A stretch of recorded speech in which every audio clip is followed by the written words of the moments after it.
একটা অত্যন্ত smart handsome সুঠাম দেহের একটা যুবক। প্রতিদিন তিনি কন্টিনিউ নামাজ পড়তেন, কিন্তু যখন নামাজ পড়তে যাইতেন ওমর রাদিয়াল্লাহু তাআলা আনহুর জামানায় একটা বাড়ির উপর দিয়ে হেঁটে হেঁটে যাইতেন। আমরা যাইতে হয় না? কথা বলেন না? যাইতে হয়। যখন যাইতেন ওই বাড়ির মধ্যে ছিল অপূর্ব সুন্দরী একটা যুবতী। একটা যুবতী মেয়ে একটা যুবককে ভালোবাসবে, এটাই স্বাভাবিক। একটা যুবক আর একটা যুবতীকে ভালোবাসবে, এটাই তো বন্ধু স্বাভাবিক। প্রতিদিন যুবতীটা মেয়ে ছেলেটাকে কাছে পেতে চায়, প্রত্যেক দিন তার প্রেম আকাঙ্ক্ষা দেখায়, কিন্তু ছেলেটা পাত্তাই দেয় না। একদিন এশারের নামাজ পড়ে, এশারের নামাজ শেষ করে যখন বাড়ির দিকে রওনা দিলেন, তখন ওই যুবতী মেয়েটা এমন ভাবে তাকে প্রেম আকাঙ্ক্ষা দেখালো। যুবতী মেয়েটার ওই প্রেম আকাঙ্ক্ষা দেখে যুবক ছেলেটার সহ্য করতে পারলো না, মেয়েটার ঘরে চলে গেল।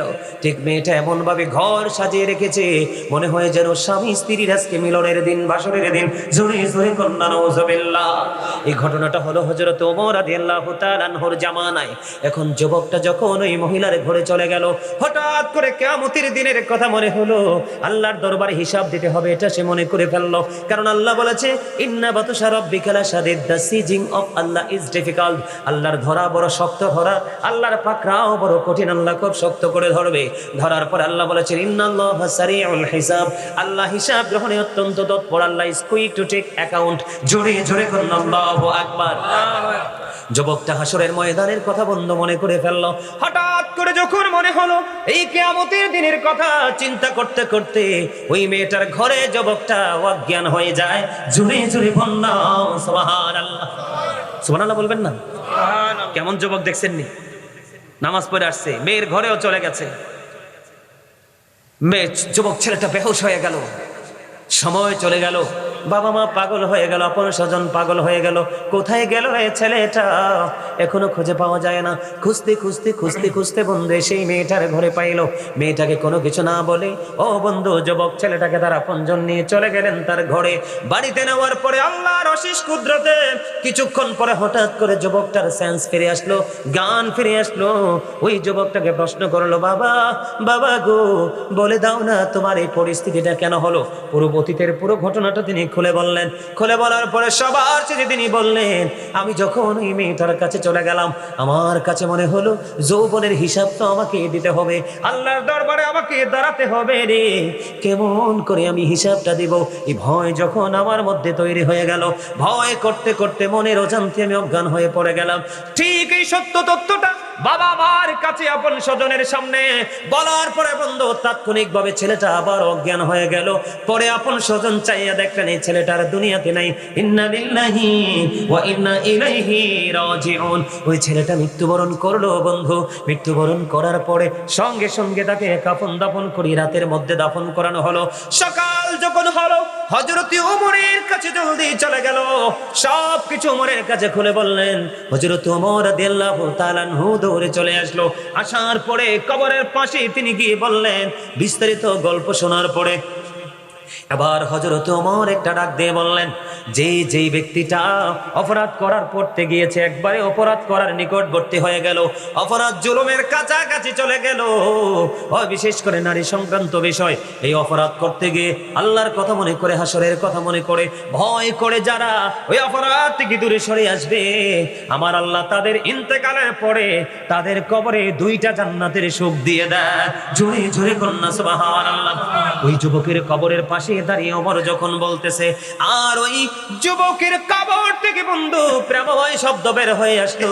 হয় আবার ওমরকে ডাক দিয়ে বললেন, আপনি যা বলেছেন সত্য বলেছেন, কারণ আমার কবরে আমার আল্লাহ 2টা জান্নাতের সুখ বরাদ্দ দিয়ে দিয়েছে। জোরে জোরে কন্যা সুবহানাল্লাহ। বন্ধুরে আমার, আমি আপনাদেরকে বলে দিতে চাই, মা আয়েশা সিদ্দিকা রাদিয়াল্লাহু তাআলা আনহা কান্দে। আমার রাসূল বললেন, ও আয়েশা রে, ও আয়েশা তুমি কেন কান্দো রে আয়েশা? এবার আয়েশা মা আয়েশা ডাক দিয়ে বললেন, নবী নবী গো, ইয়া রাসূলুল্লাহ, ইয়া হাবিবাল্লাহ, আমার কান্নার কারণ হলো ওই আমি ভয়ঙ্করতা, জাহান্নামের ভয়ঙ্করতার কথা শুনে কান্দি।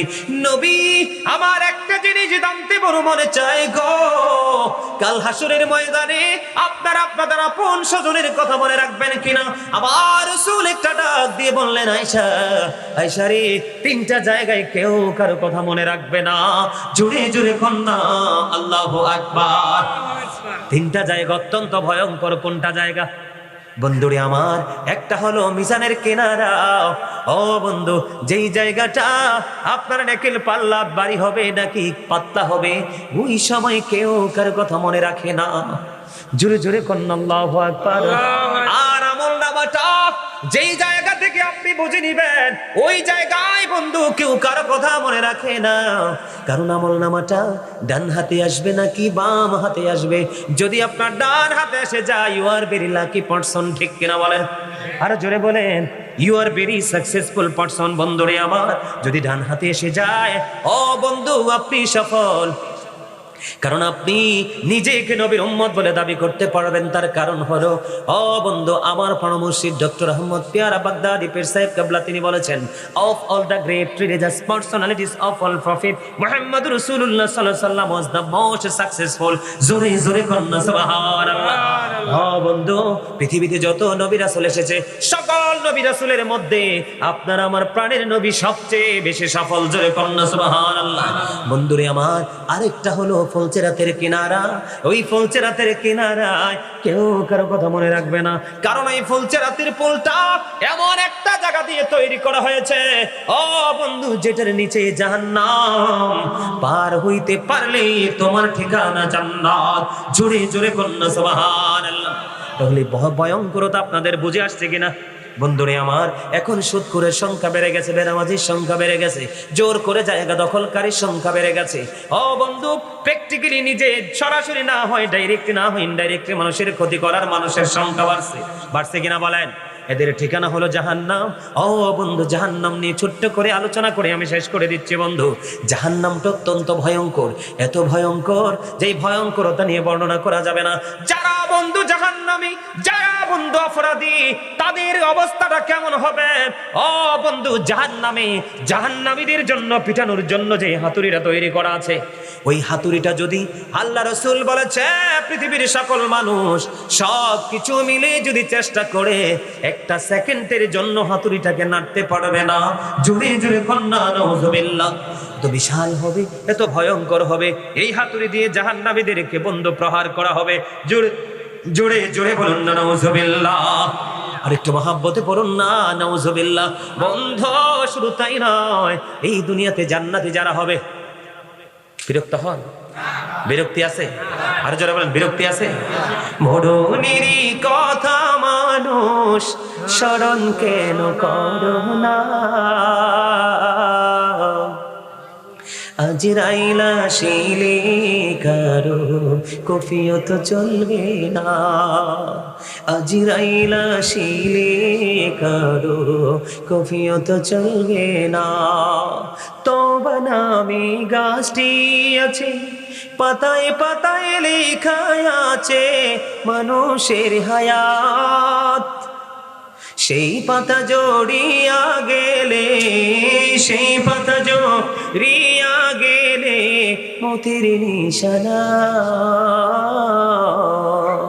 আজরাইল আসিলে কারো কফিয়ত চলবে না। সিকান্দারে কি বাদশাহ ছিলেন, তার মতো আর ধনী লোক কেহই না ছিলেন। খালি হাতে চলে গেলেন, খালি হাতে চলে গেলেন, কিছুই নিতে পারলেন না। আজরাইল আসিলে কারো কফিয়ত চলবে না। চলবে নি কফিয়ত? আরো জোরে বলেন না, কোনো অজুহাত চলবে নি। ও বন্ধু, বলতে চেয়েছিলাম রে, ও বন্ধু, তুমি যদি জান্নাতে যেতে পারো, তোমার জন্য জান্নাতে 4টা নদী। একটা হলো মধুর নদী, একটা হলো দুধের নদী, একটা হলো শরবতের নদী, একটা হলো পানির নদী। তুমি যতই পান করো তোমার কোনো প্রস্রাব হবে না, তুমি যতই খাও তোমার কোনো পায়খানা হবে না। ঢেকুর আসবে, ঢেকুরের সাথে সব কিছু বন্ধু ফিনিশ হয়ে যাবে। আর তার বিপরীত দিকে তোমার আমার সবার পরিচিত ছিল আব্দুর রহিম। সারাটা জীবন কোনো আলেমকে সম্মান করে নাই, তাদের কথা মূল্যায়ন করে নাই, জীবনে বাস্তবায়ন করার চেষ্টা করে নাই, সব সময় বলেছে হামসে বড়া কোন হে। আমাদের সমাজে আছে না নাই এরকম? নিজেকে অনেক বড় দামি মনে করে, বড় মনে করে, আছে না নাই? বন্ধু, এই সমস্ত মানুষগুলো জাহান্নামী হয়ে যাবে। তারা যখন কবর, তারা জাহান্নামে যাবে। বন্ধু, তাদের যখন পানির তৃষ্ণা লাগবে, যুবক বন্ধু কথা বলো না, শেষ করে দিচ্ছি, কিছু সময়ের মধ্যে মোনাজাত দিয়ে দেব। বন্ধুরে আমার, জাহান্নামীদের যখন পানির তৃষ্ণা লাগবে, আমার রাসূল বললেন, বহুত সাবধান হয়ে আসো রে, জাহান্নামীরা পানির তৃষ্ণায় পাগল হয়ে যাবে, উত্তপ্ত গরম পানি বের হবে। এখন কি শীত পড়ে কি পড়ে না? আরো জোরে বলেন, আরো জোরে।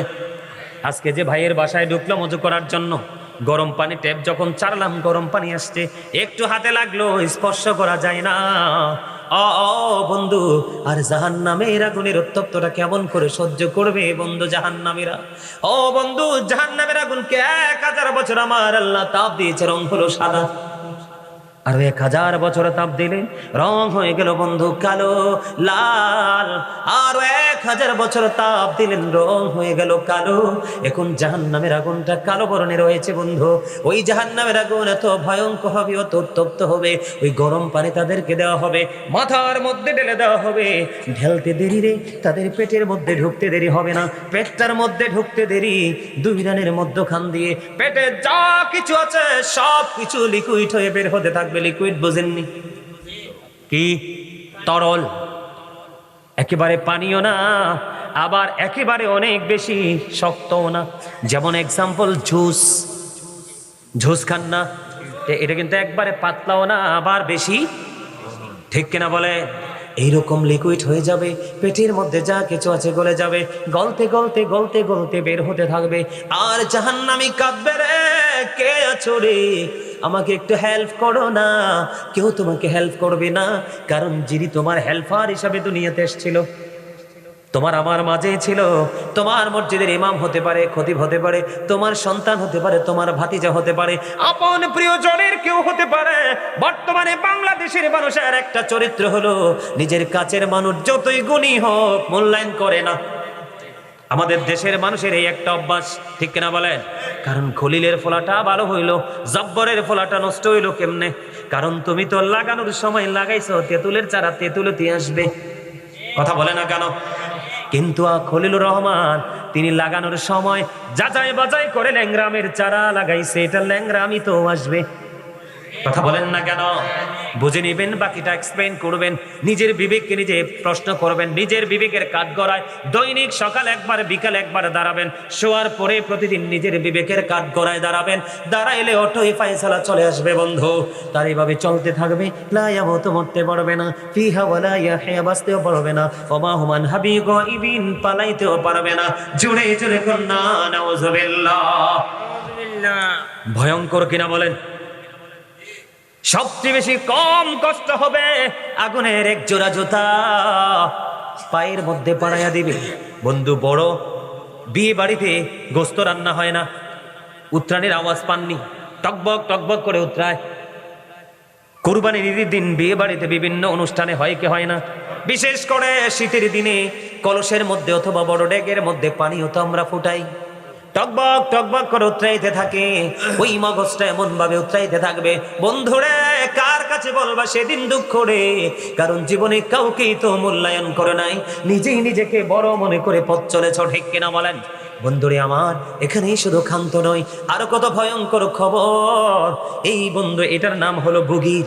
এই বুগির কেন্দ্রীয় মসজিদ মাঠে আপনাদের এই মুহূর্তে যদি জাহান্নামীদের জন্য ভয়ঙ্কর একটা খাবার বরাদ্দ আছে, যেটার নাম হলো বন্ধু জাক্কুম, কাঁটাযুক্ত বিষাক্ত। আমার রাসূল বলেছেন, এই জাক্কুম নামক ফলের একটা রড যদি, একটা ফোঁটা, মাত্র একটা ফোঁটা রড যদি বন্ধু এই বুগিরের জমিনে পড়ে রে, কিয়ামত পর্যন্ত, এই কিয়ামত পর্যন্ত বুগিরের জমিনে কোনো শস্য জন্ম হবে না। জোরে জোরে কন্যা নাউযুবিল্লাহ। তাহলে বুঝেন কত বিষাক্ত, কত ভয়ঙ্কর ওই বিষাক্ত খাবার জাহান্নামীদের জন্য বরাদ্দ। জোরে জোরে কন্যা নাউযুবিল্লাহ। সবচেয়ে বড় ভয়ঙ্কর, সবচেয়ে বড় বিপজ্জনক একটা খাবার, সেটার নাম হলো বন্ধু তিনাতুল খাবার। আছে না নাই? আছে নেই? এটা অত্যন্ত ভয়ঙ্কর। ইয়া রাসূলুল্লাহ, ইয়া হাবিবাল্লাহ, এই তিনাতুল খাবারটা কি গো? আমার রাসূল বলে দিলেন, এই তিনাতুল খাবারটা হলো আরেকটা জাহান্নামীর নিংড়ানো রক্ত পুঁজ। ওমা নাউযুবিল্লাহ বলেন না, নাউযুবিল্লাহ, জোরে বলেন না নাউযুবিল্লাহ। পচে গেছে, কি হয়ে গেছে? একবারে দুর্গন্ধযুক্ত হয়ে গেছে। কিন্তু আরেকটা জাহান্নামীর খাবার সহ্য করা যায়?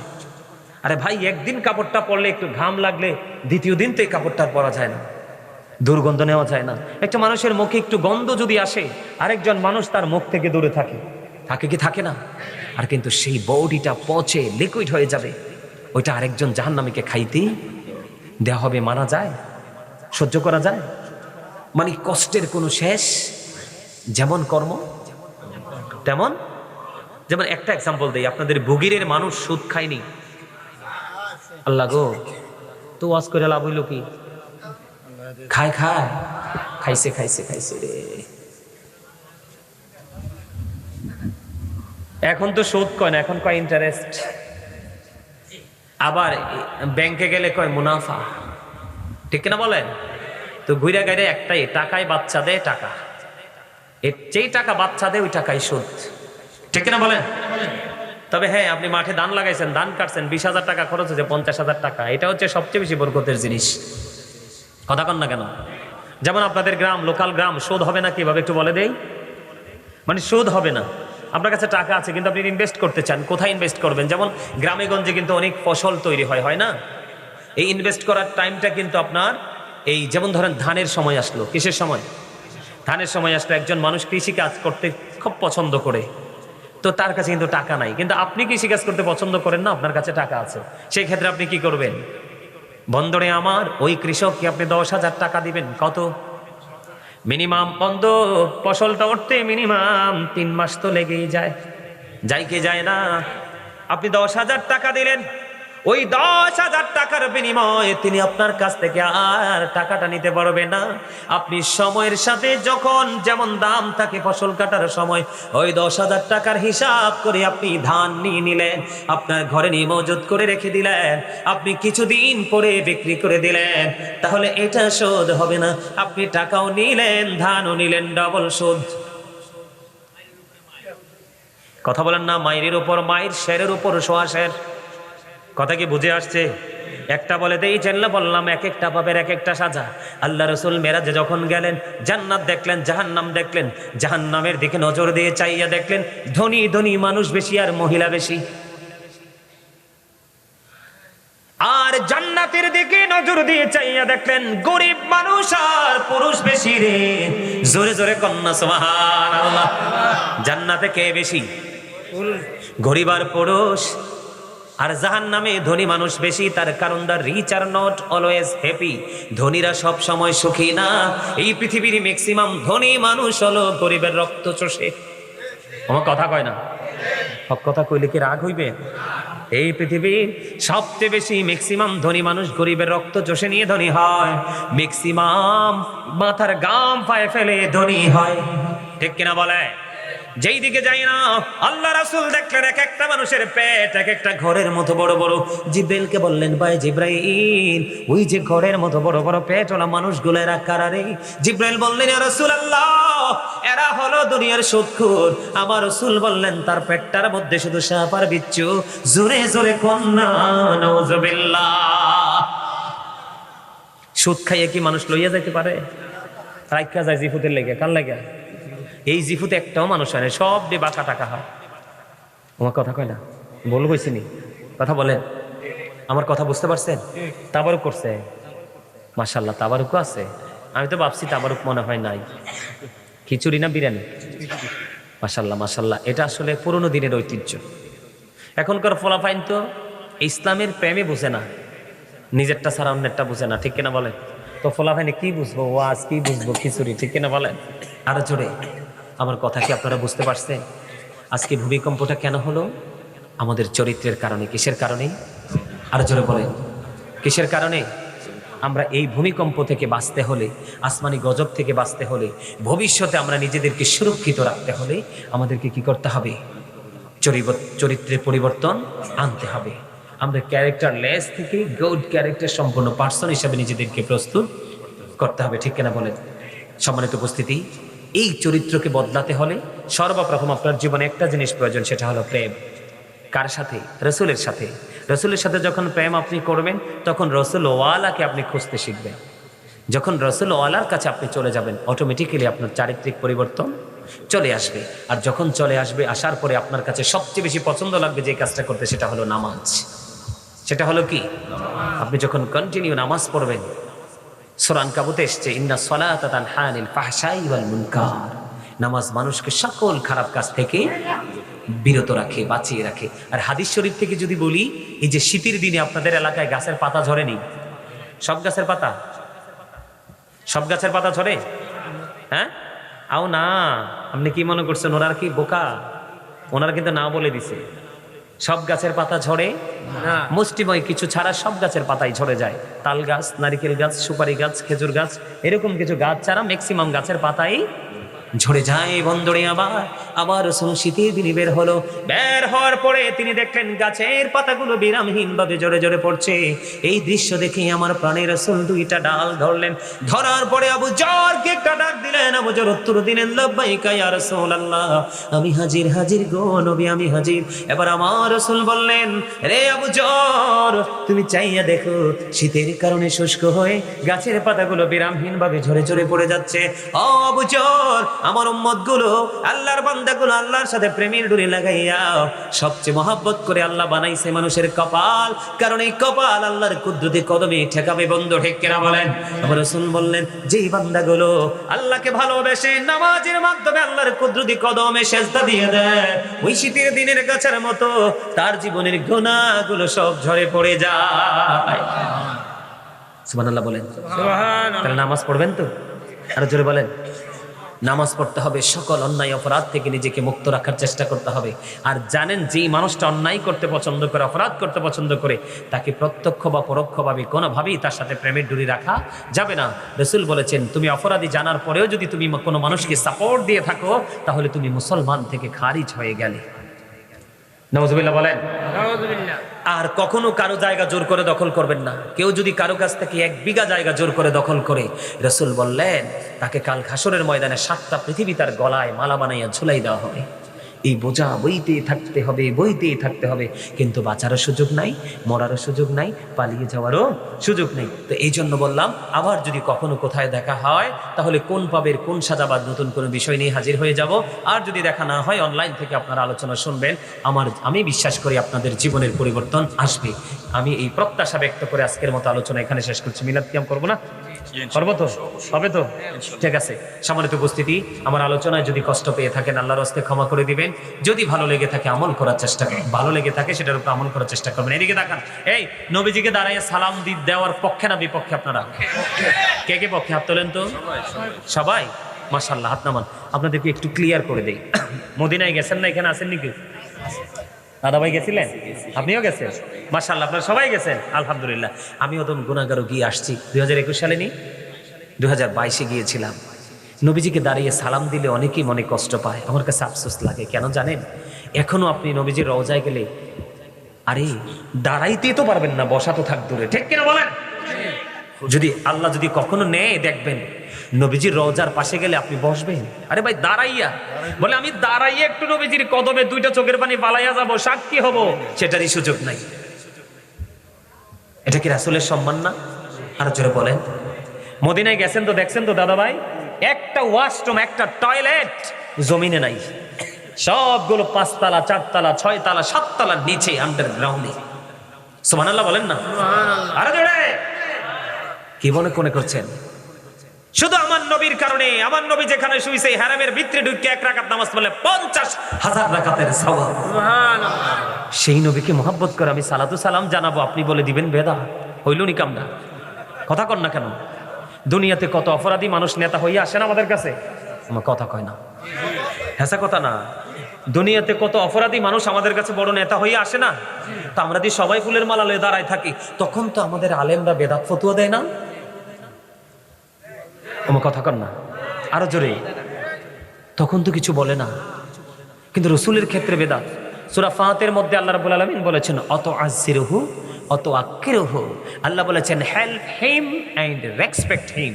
তোমরা আমার হাবিবকে সাহায্য করো এবং সম্মান।